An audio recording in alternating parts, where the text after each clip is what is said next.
আর চলুন এবার নজর রাখি একটু আসানসোলের দিকে। আসানসোলে কল্যাণেশ্বরী মন্দির।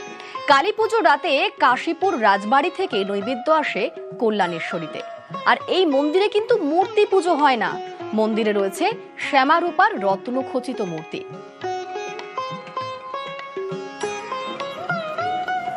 যে ছবি দেখছেন সেই মন্দিরেও আজ সকাল থেকে ভক্তের ঢল নেমেছে।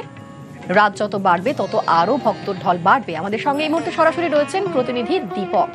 দীপক, এই মন্দির ঘিরে তো অনেক ইতিহাস রয়েছে, আর সেই ইতিহাসের সাক্ষী থাকতে আজকে সেখানে মাকে দেখতে ঠিক কিরকম ভিড় নেমেছে এই মুহূর্তে?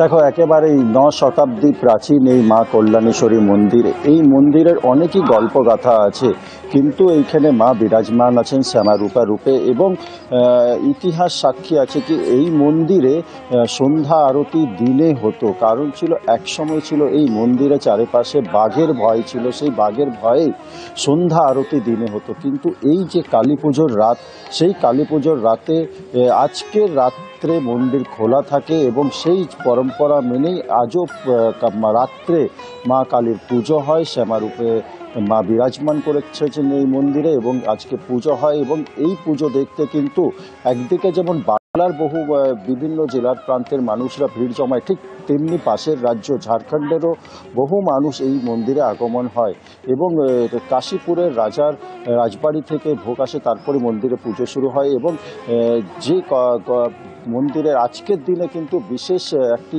কামনা করে পরে মায়ের কাছে আসেন দর্শনার্থীরা, কি আজকের দিনে মায়ের কাছে কামনা করলে সেই কামনা পূর্ণ হবে, সেই আশাতেই আজও কিন্তু সেই পরম্পরা চলে আসছে।